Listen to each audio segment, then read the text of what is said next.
जो प्रकृति है वो क्या है, वो अंधा है। वो काम तो कर सकती है लेकिन चेतना नहीं है उसके पास। और जो आत्मा है वो अपंग है, उसके पास चेतना है लेकिन वो काम नहीं कर सकती। दोनों के मिलन से ही सृष्टि, इस वर्ल्ड का निर्माण होता है। हेलो गाइज, स्वागत है आपका आज की इस हमारी वीडियो में। तो गाइज, आज की इस वीडियो में हम बात करने जा रहे हैं सांख्य फिलॉसफी की, सांख्य दर्शन की, जो एक बहुत प्राचीन दर्शन है। ये ऐसा दर्शन है जिसने उस समय बात की कि मन जो है वो स्वतंत्र रूप से कार्य करता है। ये ईश्वर को पूरी तरह नकारता भी नहीं है, मतलब ईश्वर को पूरी तरह मानता नहीं है। तो इस फिलॉसफी को हम आज बहुत विस्तार से समझेंगे कि ये क्या कहता है सांख्य दर्शन। तो चलो बिना किसी देरी के वीडियो को स्टार्ट करते हैं। सांख्य दर्शन का नाम सांख्य क्यों पड़ा?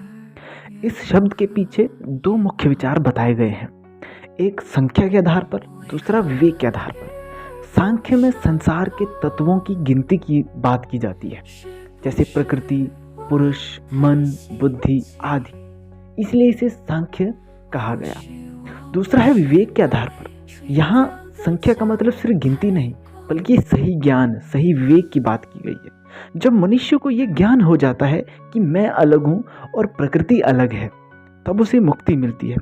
इसलिए इसे विवेक प्रधान दर्शन भी कहा जाता है। दोस्तों, सांख्य दर्शन को वैज्ञानिक दृष्टि के आधार पर कई अलग अलग रूपों में बांटा गया है, जिसमें एक रूप जो है वो ईश्वर को मानता है, मतलब वो ईश्वर को पूरी तरह नकारता नहीं है, और दूसरा रूप ईश्वर को कम महत्व देता है, मतलब ईश्वर को पूरी तरह मानता नहीं। जैसे हम बात करते हैं उपनिषद और गीता वाला सांख्य। इस समय का जो सांख्य था वो वेदांत से मिला जुला था, इसमें ईश्वर को भी माना गया।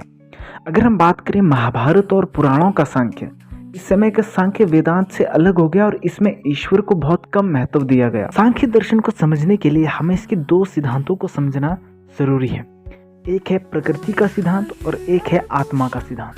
सांख्य दर्शन प्रकृति को बहुत महत्व देता है, वो नेचर को बहुत इंपॉर्टेंस देता है, बहुत मानता है। प्रकृति वह मूल शक्ति है जिससे पूरा संसार बना है, ये सांख्य दर्शन की बात है। सांख्य दर्शन की जो मुख्य बातें हैं वो कहता है कि प्रकृति अनादि है, हमेशा से है, ये सब का मूल कारण है, वह खुद किसी से उत्पन्न नहीं हुई है। प्रकृति की अगर हम सरल भाषा बताएं, प्रकृति की बहुत ही सिंपल वर्ड्स में अगर हम बात करें, तो प्रकृति जो सांख्य दर्शन है वो कहता है कि जो स्वयं कुछ नहीं बनती लेकिन सबको बनाती है, मतलब प्रकृति जो है वो स्वयं कुछ नहीं बनती बल्कि सबको बनाती है, ये प्रकृति है। और सांख्य दर्शन का कहना है कि प्रकृति का जो काम है वो है पूरे संसार की रचना करना। प्रकृति जो है पूरे संसार की रचना करती है, सभी वस्तुएं इससे निकलती हैं, जैसे मन, बुद्धि, शरीर, ये सब जो है प्रकृति से ही बने हैं। सांख्य दर्शन का कहना है कि प्रकृति जो है वो 3 गुणों से बनी है, जैसे सात्व, रज, तम। और जब ये तीनों बैलेंस में होती हैं, संतुलन में होती हैं, उसी को ही प्रकृति कहा है इन्होंने। और कुछ फीचर्स बताई हैं प्रकृति की, जैसे प्रकृति किसी कारण से उत्पन्न नहीं होती, हमेशा रहने वाली है, हर जगह फैली हुई है, मूल रूप से एक ही है और 3 गुणों से बनी है। यानी प्रकृति एक ऐसी मूल शक्ति है जो हर जगह है और सब कुछ उसी से बना। तो अब हम बात करने वाले हैं प्रकृति के अस्तित्व के प्रमाण की। क्या ये जो प्रकृति है, क्या इसका कोई अस्तित्व है? अगर अस्तित्व है, कोई एग्जिस्टेंस है, तो वो क्या है? तो दोस्तों, मैं आपको 5 बातें बताने वाला हूँ इसके बारे में, और ध्यान से सुनना और समझना कि जो ये सांख्य दर्शन है ये क्या कहना चाहता है। पहली जो बात है वो है सीमित जगत का आधार। जो सांख्य दर्शन है वो कहता है कि संसार जो है वो सीमित है, इसलिए इसका कोई असीम आधार होना चाहिए, और जो असीम आधार होना चाहिए वही आधार क्या है? प्रकृति है। दूसरी बात ये कहता है कि 3 गुण हर चीज में है, हर वस्तु में सुख, दुख और मोह, मतलब जो ऊपर मैंने आपको सात्व गुण, रज गुण, तम गुण जो बताए, ये 3 जो गुण हैं वो हर चीज में है, इसलिए एक ऐसा मूल कारण होना चाहिए जिसमें ये तीनों गुण हो, और वही कारण जो है वो प्रकृति है। तीसरी बात ये कहता है कि हर कार्य किसी कारण की शक्ति से बनता है। अब आपको ये बात समझ में नहीं आएगी कि मैं क्या कहना चाहता हूँ, कि हर चीज जो बनती है उसका कोई ना कोई कारण होता है। जैसे अगर पेड़ बनता है तो पेड़ बनने का कारण क्या है? बीज में ही कारण छिपा होता है पेड़ बनने का, और ये जो मूल कारण है, ये मूल कारण ही प्रकृति है। चौथी बात कि कार्य और जो कारण है वो अलग अलग होते हैं, इसलिए संसार यहाँ पर एक कार्य है। संसार का कोई अलग कारण होना चाहिए, और वो जो अलग कारण होना चाहिए वही कारण क्या है? प्रकृति है। और पांचवां जो प्रमाण देता है सांख्य दर्शन, वो है एक मूल कारण जरूरी है। ये कहते हैं कि दुनिया की सारी चीजों के पीछे एक मूल कारण होना चाहिए, वही सबका आधार है और वही प्रकृति है। तो दोस्तों, मुझे उम्मीद है कि ये जो मैंने 5 बातें बताई प्रकृति के एग्जिस्टेंस की, नेचर की एग्जिस्टेंस की, ये आपको समझ आई होंगी। दोस्तों, जो प्रकृति के जो 3 गुण हैं, सात्विक गुण, रजोगुण, तमोगुण, अब हम इनके बारे में बात कर लेते हैं, क्योंकि इनके बिना जो मैंने जो बातें कही पहले वो समझ में नहीं आएंगी। तो जो सात्विक गुण है उसका मतलब है शांति, प्रकाश, ज्ञान, मतलब सुख देने वाला, शांति देने वाला। और जो रजोगुण है उसका मतलब है बेचैनी, लालसा, इच्छा उत्पन्न करने वाला। और तीसरा जो है वो तमोगुण, ये है अज्ञान, आलस्य पैदा करने वाला, अंधकार में रहने वाला। सांख्य दर्शन का कहना है कि ये तीनों गुण मिलकर मनुष्य के स्वभाव और पूरे संसार को कंट्रोल करते हैं। ये जो 3 गुण हैं ये पुरुष को बांधते हैं।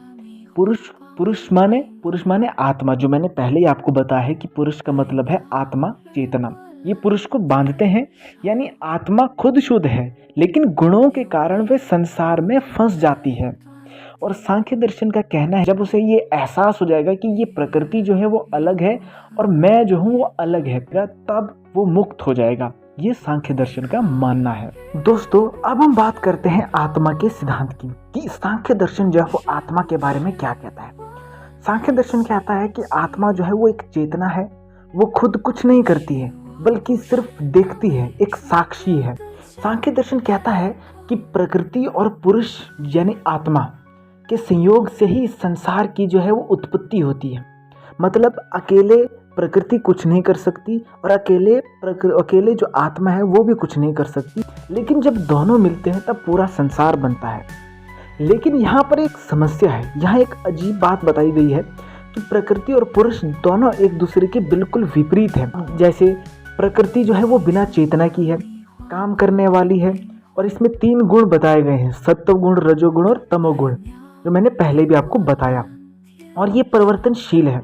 और दूसरी तरफ जो सोल है, जो आत्मा है, वो एक चेतन है, कॉन्शियस है, निष्क्रिय है, कुछ नहीं करती है, गुणों से रहित है, स्थिर है, ना बदलने वाली है, ये अपरिवर्तनशील है।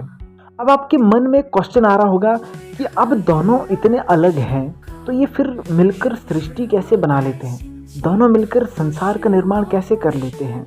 इस चीज़ को समझने के लिए अब मैं आपको एक उदाहरण देता हूँ। उस उदाहरण से आपको ज़रूर समझ में आएगा कि सांख्य दर्शन जो है वो क्या कहना चाहता है। जैसे मान लीजिए एक अंधा व्यक्ति है और एक अपंग व्यक्ति है। अंधा चल सकता है लेकिन देख नहीं सकता है, और जो अपंग है वो देख सकता है लेकिन वो चल नहीं सकता है। जब दोनों मिल जाते हैं, जैसे अपंग अंधे के कंधे पर बैठ जाता है और जो अंधा है वो चलता है और जो अपंग है वो रास्ता बताता है, तब दोनों मिलकर काम कर लेते हैं। इसी तरह जो प्रकृति है वो क्या है? वो अंधा है, वो काम तो कर सकती है लेकिन चेतना नहीं है उसके पास। और जो आत्मा है वो अपंग है, उसके पास चेतना है लेकिन वो काम नहीं कर सकती।